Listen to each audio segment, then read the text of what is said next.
자, 예배의 시간, 기쁘고 행복한 시간, 하나님께 복받는 시간입니다. 여러분 다 같이 은혜 받으며 성령 충만, 예수 충만, 말씀 충만한 시간이 되시길 주님의 이름으로 축복합니다. 오늘 은혜 받으실 말씀은 베드로 후서 1장 2절에서 3절의 말씀으로 합독하며 시작하겠습니다. 하나님과 우리 주 예수를 알므로 은혜와 평강이 너희에게 더욱 많을지어다. 그의 신기한 능력으로 생명과 경건에 속한 모든 것을 우리에게 주셨으니 이는 자기의 영광과 덕으로서 우리를 부르신 이를 알므로 말미암음이라. 아멘. 여러분, 진정한 회개가 일어나면 참된 신자로서의 열매를 맺게 되어 있습니다. 우리는 그 열매를 맺음으로 하나님께 영광을 돌려드리며 증거하는 삶을 살게 되어 있지요. 우리의 일상생활이 어떠한 삶으로 살아가고 있는가, 우리가 다시 한번 나의 생활을 또 나의 주변의 생활면을 되짚어 봐야 되는 시간이 된 것 같습니다. 자, 베드로가 오늘 이 베드로 후서 1장 2절에 3절의 말씀을 우리가 같이 합독을 했잖아요. 베드로는 영적 성숙을 이야기합니다. 이 영적 성숙이 되어야만이 이단을 배격할 수 있다. 이것이 원동력이 되어야 된다 합니다. 무엇이라고요? 영적 성숙입니다. 이것은 믿음에서 오는 것이죠. 근데 그 믿음이 헛된 믿음이 되어서는 아니 된다는 거예요. 요즘 뭐 뉴라이트 또 뭐 청교도라거나 하나 칼빈의 신학 사상을 전하지 않는 그런 뭐 청교도, 자신이 청교도 뭐 이런단 말이에요. 그러니까 삐뚤어진 그 사상 가운데 가 있는 그 믿음은 잘못된 믿음입니다. 오늘 베드로가 말하는 영적 성숙이라는 것은 반드시 말씀에 근거해야 함을 이야기하고 있는 것입니다. 말씀을 벗어나서는 하나도 되는 것이 없습니다. 자, 그러면 갈라디아서 5장 22절 23절에 바울은 이러한 성령의 열매 9가지를 이야기하잖아요. 진정한 회개가 이루어진 자들은 열매를 맺는데 바울은 갈라디아서에서 성령의 열매 9가지를 이야기합니다. 사랑, 기쁨, 화평, 오래 참음, 또 친절함, 선함, 충성, 온유, 절제, 이렇게 9가지를 이야기합니다. 이러한 열매가 나에게 주렁주렁 있는지 한번 봐야 되겠죠. 점검하세요. 또 하나는 베드로후서 오늘 1장 말씀에 5절에서 8절까지의 말씀을 보면 베드로는 경건의 열매 8가지를 이야기합니다. 그러면 성령의 열매, 경건의 열매가 있어야 될 거 아닙니까? 우리가 경건의 열매가 있어야 또 예배도 할 수 있는 것이죠. 자, 경건의 열매를 보니 믿음, 덕, 지식, 절제, 인내, 경건, 형제 우애, 사랑, 이렇게 8가지를 이야기합니다. 여러분들은 베드로후서 1장 5절에 8절의 말씀을 읽어보셔야 됩니다. 저는 요약해서 전달해 드립니다. 이러한 열매가 없는 자, 그 없는 자는 구원의 은혜가 없는 자다 라고 베드로는 말해요. 몇 절에? 9절에 봅시다. 베드로후서 1장 9절. 이런 것이 없는 자는 맹인이라 멀리 보지 못하고 그의 옛 죄가 깨끗하게 된 것을 잊었느니라. 아멘. 이렇게 이야기를 합니다. 자, 그러면 우리가 진정으로 그리스도의 보혈로 죄 용서함을 받았다 말합니다. 그러면 자신이 어떻게 무엇으로부터 구원을 받았는지를 알게 되잖아요. 그렇게 되면 이러한 열매들이 성령의 열매, 경건의 열매가 풍성하게 맺히도록 계속 지속적으로 노력하고 수고합니다. 그럴 수밖에 없어요. 은혜 받았기 때문에. 또 진정으로 회심한 자이기 때문에 그렇습니다. 이러한 열매들이 있을 때마다 이 회개하고 진정으로 돌아온 자들은 뭐라 얘기하냐면은 오직 하나님의 은혜라 이렇게 이야기합니다. 진정한 하나님의 백성으로 드러나는 바로 이때 그리스도의 영원한 날에 넉넉히 들어갈 수 있다를 얻었다 함을 또 이야기하고 있어요. 11절 볼까요? 이같이 하면 우리 주 곧 구주 예수 그리스도의 영원한 나라에 들어감을 넉넉히 너희에게 주시리라. 아멘. 바로 이렇게 열매가 중요합니다. 우리의 삶 가운데 나타나는 증거죠. 그러면 이러한 열매를 맺을 수 있도록 하려면 어떻게 할까요? 순종과 불순종이 있습니다. 그래서 이것을 예비하고자 구약 신명기 여러분 28장을 펴놓으세요. 구약에서 이미 방법을 알려주시고 경고합니다. 하나님께서 경고하셨어요. 축복과 저주에 대한 경고예요. 근데 우리는 축복만 받아먹고 말아요. 말씀에 의해서 축복이 막 그리 올라오면 다 내 것 같은 거예요. 너무 좋은 거예요. 근데 우리의 사상과 또 생활과 삶의 모습은 어떨까요? 전혀 축복받을 그런 행동을 안 한다는 거죠. 증거를 나타내고 있지 않다는 거예요. 근데 여러분들은, 저와 여러분은 이렇게 보면 축복은 너무 좋으니까 행복하니까 그것만 읽고 딱 끝나요. 저주에 대한 경고를 읽지를 않는다는 거죠. 오늘은 저주까지 깊이 다뤄보겠습니다. 자, 신명기 28장을 피셨습니까? 신명기 28장 1절에 너가 너의 하나님 여호와 말씀을 삼가 듣고 내가 오늘 너에게 명령하는 그의 모든 명령을 지켜 행하면 너의 하나님 여호와께서 너를 세계 모든 민족 위에 뛰어나게 하실 것이라. 아멘. 야, 하나님께서 나를 세계 모든 민족 위에 뛰어나게 세워주신데 너무 좋지 않습니까? 근데 조건이 있어요. 그 앞에 조건이 있잖아요. 하나님 말씀을 삼가 듣고 내가 너한테 명령하는 것을 모두 지켜 행하면 그때 너를 모든 민족 위에 세우신다 이랬거든요. 조건이 있단 말이에요. 모든 명령에 따라 즉각 복종 순종 하셔야 된다는 거예요. 2절 보세요. 너가 너의 하나님 여호와의 말씀을 청종하면 또 그랬어요. 이 모든 복이 너에게 임하며 너에게 이른다. 할렐루야 아닙니까? 모든 말씀을 청종하고 따라 순종하고 따라 지키면 이것을 하셔야 모든 복이 임합니다. 그래서 3절에서 5절까지 말씀을 보세요. 성읍에서도 복을 받고 들에서도 복을 받고 너의 몸의 자녀와 너의 토지의 소산, 너의 짐승의 새끼, 소, 양의 새끼 복을 받을 것이다. 또 너의 광주리, 떡반죽 그릇 이것이 복을 받을 것이다. 이렇게 이야기합니다. 하나님의 말씀에 순종하면 어떻게 돼요? 이와 같은 복이 임할 축복의 내용물이다 하고 알려주세요. 이거 다 받으셔야 되는 거 아닙니까? 아멘입니다. 우리 이렇게 받아야만이 살아갈 수가 있어요.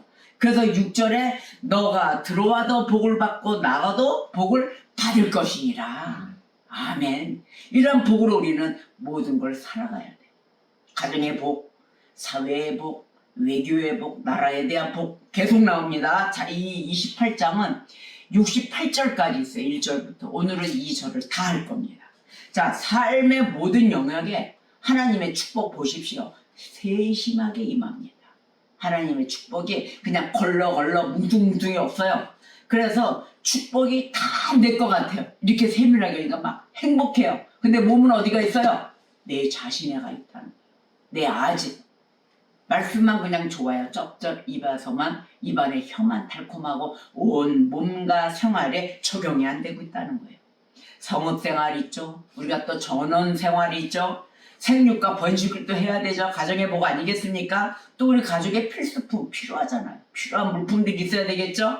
사람이 감당할 수 있는 매일의 활동, 그 가운데 하나님의 축복의 손길이 임하는 저와 여러분이 되시기를 축복합니다. 자, 오늘의 이 축복장과 함께 7절 9절 이하 말씀 여러분은 보세요. 자, 여호와께서 또 하나님께서 이래요. 너를 대적하기로는 군대들이 있다. 적군들. 그 적군들을 너 앞에서 패하게 하시리라. 모든 전쟁 모든 악한 것들 다 막아주십니다. 그래서 이들이 한 길로 들어왔으나 너를 치러 들어왔으나 너 앞에서 7길로 도망하게 만들리라. 다 그냥 뜨거워 다 도망하게 만드신다. 그리고 주님께서 하나님께서 명령하신다 합니다. 어떻게? 너의 참고 너의 손으로 하는 모든 일 그걸 다 복을 내려주신다. 할렐루야. 복 받으세요 여러분. 너의 하나님 여호와께서 너에게 주시는 땅, 지금 현재 주신 땅 있죠? 그 땅은 아니요 나 명의가 없는데요. 뭐 땅에 내 이름 명의로 등기된 거 하나도 없습니다. 이것이 아닙니다. 지금 서 있는 내가 살아가는 범위 이것이 주신 땅이에요. 너에게 복을 주실 것이라. 너의 삶에 복을 주실 것이랍니다. 그리고 하나님께서 너에게 맹세하신 대로 너를 세워주신다. 그리고 자기의 성민이 되게 해주신다. 와, 최고의 복입니다. 영생의 복입니다. 이는 너가 너의 하나님 여호와의 명령을 지켜 그 일로 행할 것임이니라.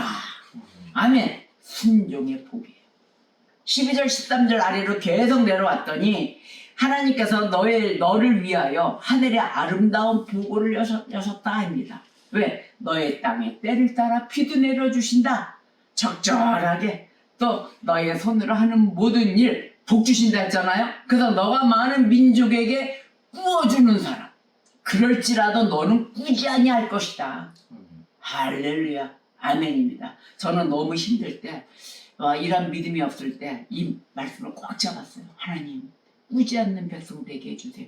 해서 보니까 하나님은 그렇게 해주시는데 그걸 못 참고 그 역사하실 때까지 믿음으로 참고 기다려야 되는데 못 참고 꼭 가요. 먼저 발이 먼저 가서 좀 주실까요? 좀 빌려주실까요? 너무 어려운데 막 이런 소리 한 적이 한두 번이 아니고 지금도 그게 가셨다고 아니에요. 우리는 조금만 어려우면은 어디 누가 뭐 있지 않나 이래요. 하나님 말씀을 우리 오늘 저와 여러분을 붙잡아보고 싶다.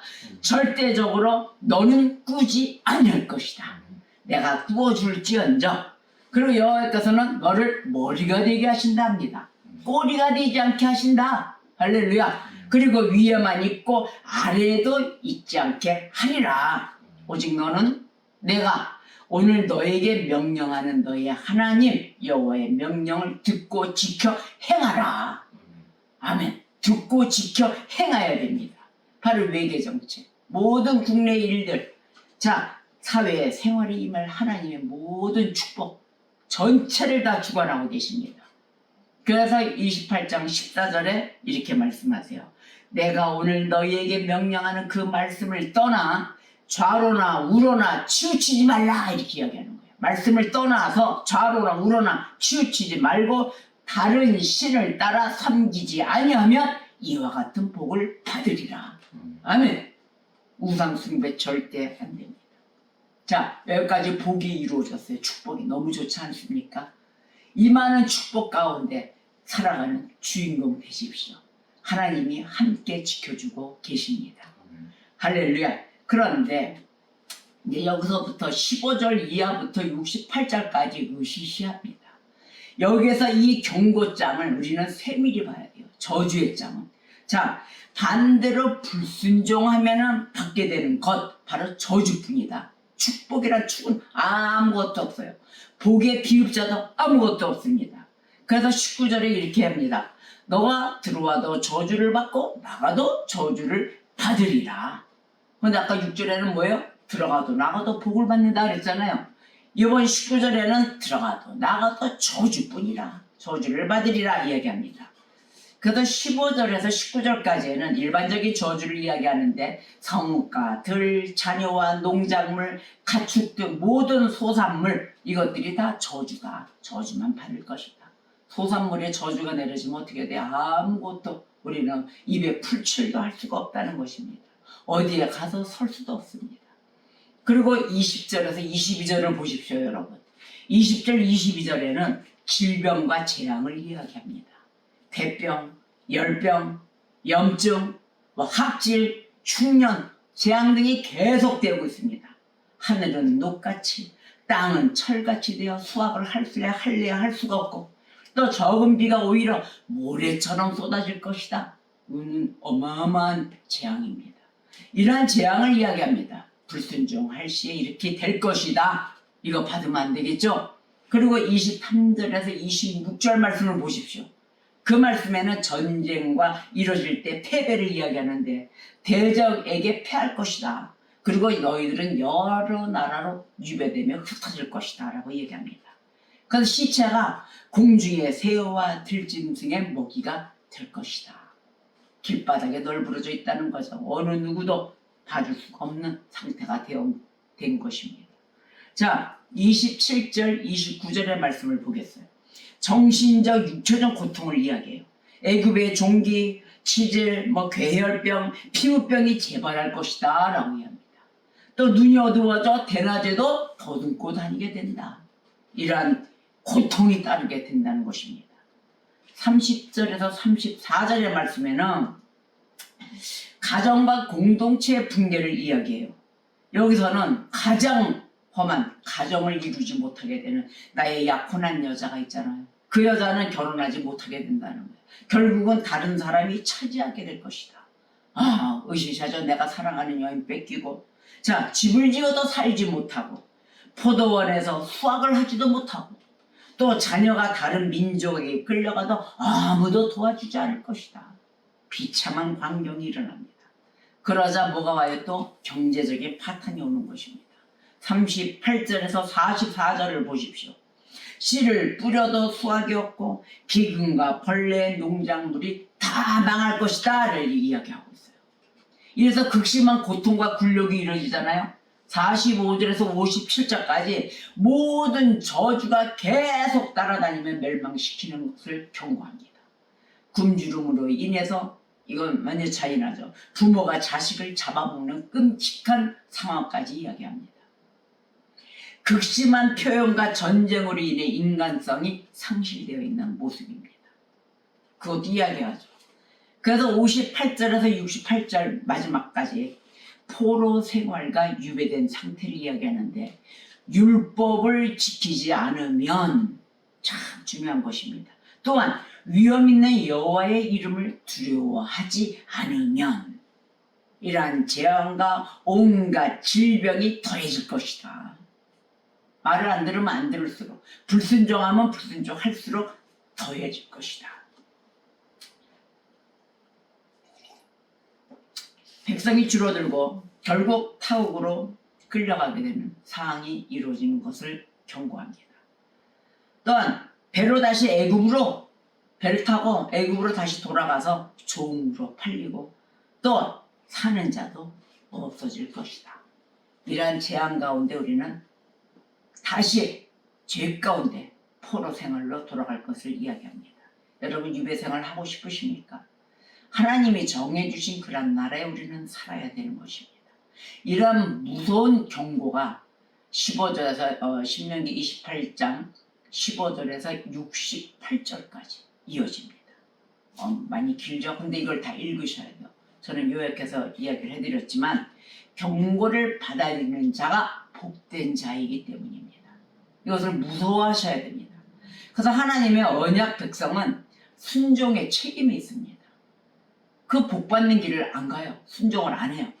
그래서 안일한 신앙으로 받는 복이 아님을 우리가 다시 한번 상기시켜야 되는데 왜 내 식대로만 생각을 해요? 가볍게 생각을 해요.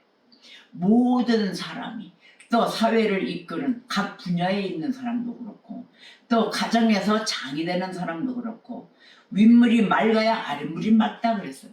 여러분 바르게 배우시고 바르게 세워서 우리가 하나님께 영광을 올려드리는 진정한 성민이 되어야 되는 것입니다. 그래서 우리가 열매를 맺는다. 성령의 열매, 경건의 열매 이야기했습니다. 사도 바울과 베드로가 이야기했을 때는 괜한 말씀을 증거하고 온 것이 아니죠. 왜? 주님의 은혜가 있어야 되기 때문에. 이 열매 맺는 것은 은혜 받지 않고서는 맺어질 수가 없습니다. 주님의 은혜로 우리에게서 열매가 나오는 것이기 때문입니다. 진정한 구원의 은혜가 있잖아요. 그런 자는 자신의 힘이나 능력으로 된 것이 아니다 그래요. 오직 주님의 은혜로 열매 맺게 되었다라고 고백합니다. 그리고 모든 원인을 하나님의 은혜로 또 하나님께 영광으로 돌리죠. 그래서 고린도전서 15장 10절에 이렇게 말씀하세요. 그러나 내가 나 된 것은 하나님의 은혜로 된 것이니 내게 주신 그의 은혜가 헛되지 아니하여 내가 모든 사도보다 더 많이 수고하였으나 내가 나 된 것이 아니요 오직 나와 함께 하신 하나님의 은혜로라. 아멘. 자신도 모르는 사이에 잘못된 가르침이 들어와서 내 자신을 육적으로, 육체적으로 또한 육성으로 만들지 않았는가 이게 수시점검해야 됩니다. 영성을 다 잃고 영성이 없이는 인성도 만들어질 수가 없습니다. 인격의 하나님을 우리가 무시하고 하나님의 말씀을 무시하고 나는 나대로 잘 될 것이야는 없습니다. 자, 마음속에 이 세상의 그 어떤 가치관과 풍조가 혹시 들어와 있지는 않은가요? 들어올 수도 있습니다. 그러나 하나님의 말씀을 매일 접했을 때에는 오직 하나님의 은혜를 우리가 지키는 자가 되어 그 모든 것을 물리칠 수가 있습니다. 그래서 우리는 수시 점검해야 됩니다. 참된 신자의 자기 점검, 바로 이것은 성령의 은혜 아래에서 하는 것입니다. 성령님을 멀리하고 모든 것이 돌덩이가 되어가지고 어떤 말씀도 들어가질 않아요. 바위덩어리가 되어서 그런 곳에 무엇이 은혜가 있겠습니까? 그냥 흘러가는 시간만 남는 것입니다. 그래서 내 자신을 점검할 때 성령께서 역사해 주십니다. 성령님께 온전히 의존하세요. 우리가 이 세상을 험한 세상을 살면서 알게도 모르게 들어온 그런 오류들, 또 그러한 죄들, 그런 것을 성령의 은혜가 우리를 모든 걸 드러내게 해 주십니다. 그래서 우리를 회개를 이끌어 주시죠. 우리는 매일 지은 죄를 회개하며 하나님 앞으로 또 마음을 돌립니다. 그래서 아침으로도 기도하고 저녁으로도 기도하는 것이죠. 걸어가는 삶이 모든 주 예수 그리스도와 함께하는 삶이 되는 것입니다. 우리가 가라지 그러잖아요. 또 위선자 이렇게 하겠습니다. 거짓 신자들, 바로 이 자들은 스스로 교만해져 있습니다. 또 자신이 판단을 합니다. 하나님의 은혜를 받은 참된 신자는 하나님의 말씀 아래 자기 심판이 이루어지지 않아요. 그 하나님의 말씀 아래 따라 순종하며 판단은 하나님이 하시니까 우리는 하나님 하라는 대로만 행동하고 살면 돼요. 여러분 누구 도울 자가 있으십니까? 도와주세요. 아유 하나님이 알아서 하시지. 나도 내가 하나님의 은혜 받고 땅 딛고 섰어. 너도 하나님의 은혜로 서봐. 이러지 마시고 여러분은 하나님이 받으신 그 주신 은혜로 풍성해지셨습니까? 선교하십시오. 또 주변에 어려운 자가 있습니까? 도와주십시오. 또 내 가족에 어려움이 있으면 또 풀어주십시오. 왜냐? 나머지의 판단은 하나님이 하십니다. 내가 판단하는 자리에 서서 너도 하나님의 은혜로 서라 이러고 뒤돌아서서 모른 척하지 마시고 하나님의 은혜는 1:1의 관계로 개개인들이 다 받으실 것입니다. 제일 이 세상에서 살아가면서 이 현재 시점에 안타까움은 우리 스스로가 하나님의 생각을 판단한다는 것입니다. 아니에요.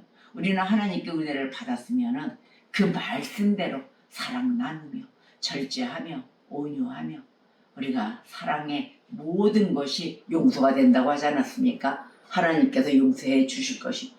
원수도 사랑하라 했습니다. 우리는 사랑하며 살아가야 될 것입니다.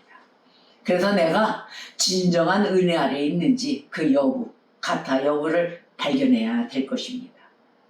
우리가 시간이 지날수록 은혜가 없다는 증거, 있다는 증거, 그 열매들로 나타나야 될 것입니다. 우리는 자신이 알곡인지 혹은 가라지인지 두들겨 봐야 되지 않겠습니까? 그래서 이 땅에서 주어진 시간, 삶의 시간이 주어졌을 때 점검 한번 해보시고 계속 녹화하십시오. 진정한 구원의 열매를 나타내는 알곡이 되시기를 주님의 이름으로 축복합니다. 다 같이 기도하시겠습니다.